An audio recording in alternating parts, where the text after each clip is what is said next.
K R ಪೇಟೆ ಪಟ್ಟಣದಲ್ಲಿ ನಿರ್ಮಾಣವಾಗುತ್ತಿರುವ ತಾಯಿ ಮಗು ಆಸ್ಪತ್ರೆ ಕಟ್ಟಡ ಕಾಮಗಾರಿ ಕಳಪೆ. ರಾಜ್ಯದ ಮಾಜಿ ಸಚಿವ ಡಾಕ್ಟರ್ ನಾರಾಯಣಗೌಡ ಆಕ್ರೋಶ. ಗುಣಮಟ್ಟ ಕಾಪಾಡಿಕೊಳ್ಳದಿದ್ದರೆ ಬೀದಿಗಿಳಿದು ಹೋರಾಟ.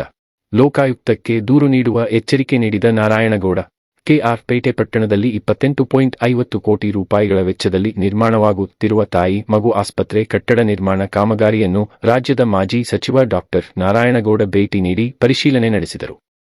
ತಾಯಿ ಮಗು ಆಸ್ಪತ್ರೆಯು ನಾನು ಸಚಿವನಾಗಿದ್ದಾಗ ತಾಲೂಕಿನ ಜನತೆಯ ಆರೋಗ್ಯ ಸಂವರ್ಧನೆಗಾಗಿ ಮಂಜೂರು ಮಾಡಿಸಿಕೊಂಡು ಬಂದಿರುವ ಮಹತ್ವಾಕಾಂಕ್ಷಿ ಯೋಜನೆಯಾಗಿದೆ.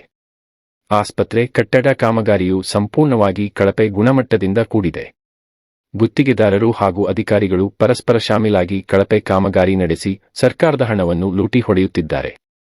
ಗುತ್ತಿಗೆದಾರನು ಕಾಮಗಾರಿಯಲ್ಲಿ ಗುಣಮಟ್ಟ ಕಾಯ್ದುಕೊಳ್ಳಬೇಕು, ಇಲ್ಲದಿದ್ದರೆ ಬೀದಿಗಿಳಿದು ಹೋರಾಟ ನಡೆಸುವುದಲ್ಲದೆ ಗುತ್ತಿಗೆದಾರನ ಹೆಸರನ್ನು ಕಪ್ಪು ಪಟ್ಟಿಗೆ ಸೇರಿಸಲು ಲೋಕಾಯುಕ್ತರಿಗೆ ದೂರು ನೀಡುವುದಾಗಿ ತಿಳಿಸಿದ ನಾರಾಯಣಗೌಡ, ತಾಯಿ ಮಗು ಆಸ್ಪತ್ರೆಯ ನೂತನ ಕಟ್ಟಡಕ್ಕೆ ಸ್ಥಳ ದಾನ ಮಾಡಿರುವ ದಾನಿಗಳಾದ ದುಂಡಶೆಟ್ಟಿ ಲಕ್ಷ್ಮಮ್ಮ ಅವರ ಹೆಸರನ್ನು ಇಡಲು ಈ ಹಿಂದೆಯೇ ನಿರ್ಧಾರ ಕೈಗೊಂಡಿದ್ದು, ದಾನಿಗಳ ಹೆಸರನ್ನು ಇಡಲು ತಾವು ಬದ್ಧರಾಗಿರುವುದಾಗಿ ನಾರಾಯಣಗೌಡ ತಿಳಿಸಿದರು.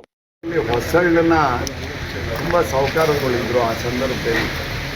ಆ ಪುಣ್ಯಾತ್ಮರು ಈ ನಮ್ಮ ಹಾಸ್ಪಿಟ್ಲು, ಸ್ಕೂಲು, ಕಾಲೇಜ್ಗೆ, ಅಲ್ಲಿ ನಮ್ಮ ಡಿಗ್ರಿ ಕಾಲೇಜ್ ಆಗಿರೋದು ಅನ್ನೋದು ಅವರ ಕುಟುಂಬದ, ಅವರ ವಟಾರದ ಕೊಡುಗೆ ಅಂತ ಹೇಳಿಕ್ಕೆ ಬಯಸ್ತಾ ಇದ್ದೀನಿ. ದುಂಡಶೆಟ್ಟಿ ಲಕ್ಷ್ಮಮ್ಮರ ಹೆಸರನ್ನು ಖಂಡಿತವಾಗಿ ಇಡೋದಕ್ಕೆ ನಾನು ಜವಾಬ್ದಾರಿ. ಯಾಕೆಂದರೆ ಆ ದಿನ ಈ ತಾಯಿ ಮಗು ಹಾಸ್ಪಿಟ್ಲನ್ನು ತರುವಂಥ ಸಂದರ್ಭದಲ್ಲಿ ತುಂಬ ಹೋರಾಟದಿಂದ ತಂದಂಥದ್ದು. ಅವ್ರ ಹೆಸರು ಇಡೋದಕ್ಕೆ ನನಗೆ ತುಂಬ ಆತ್ಮಪೂರ್ವಕವಾದ ಖುಷಿ ಆಗ್ತಾಯಿದೆ. ಅವ್ರ ಹೆಸರನ್ನ ಇಡಲೇಬೇಕು ಅಂತೇಳಿ ನಾನು ಕಂಡೀಷನನ್ನು ಮಾಡ್ತಾಯಿದ್ದೆ. ಈ ಸಂದರ್ಭದಲ್ಲಿ ಮಂಡ್ಯ ನಗರಾಭಿವೃದ್ಧಿ ಪ್ರಾಧಿಕಾರದ ಮಾಜಿ ಅಧ್ಯಕ್ಷ ಕೆ. ಶ್ರೀನಿವಾಸ್, ಸಾರ್ವಜನಿಕ ಆಸ್ಪತ್ರೆ ಆಡಳಿತ ವೈದ್ಯಾಧಿಕಾರಿ ಶಶಿಧರ್, ಮುಖಂಡರಾದ K. G. Thammanna, R. Jagadish, K. S. Pramod Kumar, K. Vinod, Dayananda, Madhuru Manjunath, Chokanahalli Prakash, Sarangi Naganna ಮತ್ತಿತರರು ಉಪಸ್ಥಿತರಿದ್ದರು. ವರದಿ ಕೆ. ಆರ್. ನೀಲಕಂಠ, ಕೃಷ್ಣರಾಜಪೇಟೆ, ಮಂಡ್ಯ.